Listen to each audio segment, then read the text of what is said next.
Good morning and welcome to KidNuz. I'm Tori. Today is Monday, August 1st, 2022, our first day back on the air after a short summer hiatus. And we begin with a 1,300-pound walrus making friends and a few enemies all across coastal Europe. Freya is something of a celebrity, showing up at harbors in Norway, the Netherlands, Denmark, the UK, and Sweden to sunbathe on boats. Trouble is, her choice of sunspot is often too small for her big size, and she ends up flipping, or worse, sinking, whatever she's climbed aboard. The owners of those vessels are none too happy, but locals are turning out in droves to watch her antics. So much so, local conservation groups are urging people to keep a safe distance. If you're curious, Euronews has posted a video of Freya on its website, and we put a link on ours. Look for it on our resource page at kidnews.org. Say it isn't so. Hershey's is warning it won't be able to churn out enough chocolate to fully meet demand this Halloween. The company says the ongoing pandemic rush for all things sweet, coupled with supply chain issues, have created a recipe for disaster in the candy aisle. According to CNN, the chocolate maker uses the same manufacturing equipment for its regular products and holiday specials, and had to make a choice between stocking shelves now or later, and chose the present. Russia intends to go it alone in the final frontier. The country announced last week that it'll end its decades-long space relationship with the U.S. after 2024, close the door on its half of the International Space Station, and build its own. That decision puts a giant question mark on the future of the current floating lab.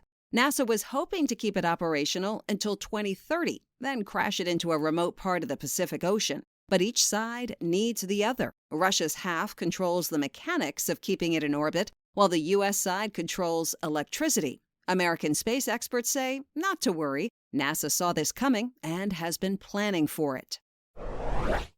In other KidNuz notes, President Biden can't shake COVID. Over the weekend, just days after getting the all-clear, he retested positive. His doctors believe it's a rare rebound case from the antiviral medication he was taking. Aides say he's feeling fine and will work remotely. If he had to get the virus, it's better the president got it now and not in November, when his granddaughter, Naomi, marries her fiancé on the south lawn of the White House. It'll be only the 19th time in history that 1600 Pennsylvania Avenue has hosted a wedding.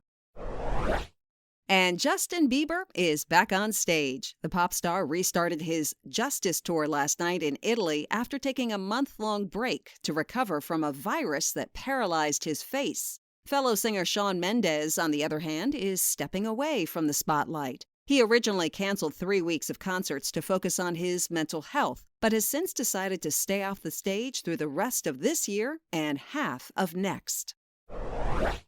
One of the most recognizable butterflies in the world is flying closer to extinction. The black and orange migratory monarch butterfly is now considered an endangered species, and according to the International Union for Conservation of Nature, on the brink of disappearing for good. This particular type of monarch makes the longest migration of any insect species known to science, from Mexico through the U.S. to Canada and back again every year.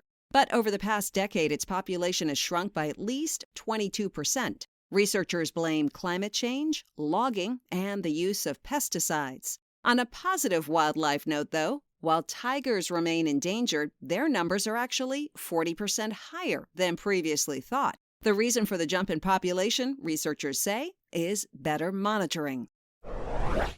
And a 13-year-old from Texas will soon get to say, "Call me doctor." Elena Wicker from the Fort Worth area graduated high school at 12 and then took so many college classes simultaneously that she now qualifies as a junior.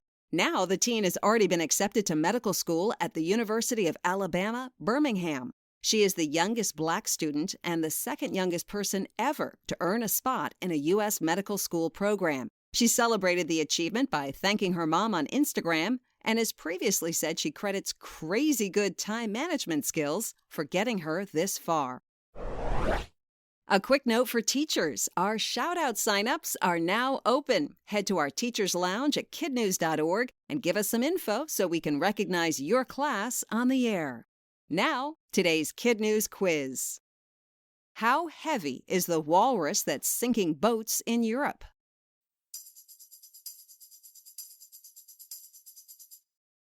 About 1,300 pounds. What is Hershey saying about Halloween?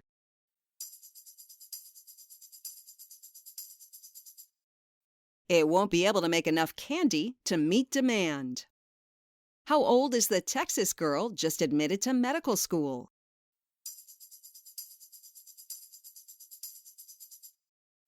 13. What pop star is taking a year off from touring to focus on his mental health?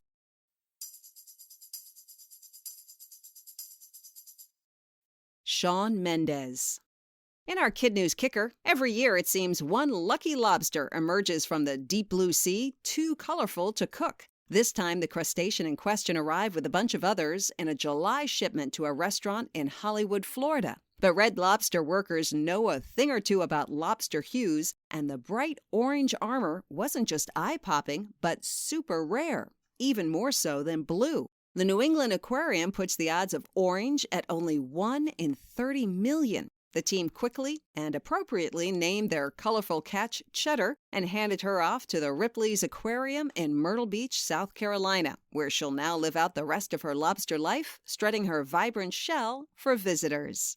Thanks for listening, everyone. Please follow us on Facebook, Instagram, and Twitter. And we'll see you back here for more KidNuz tomorrow morning.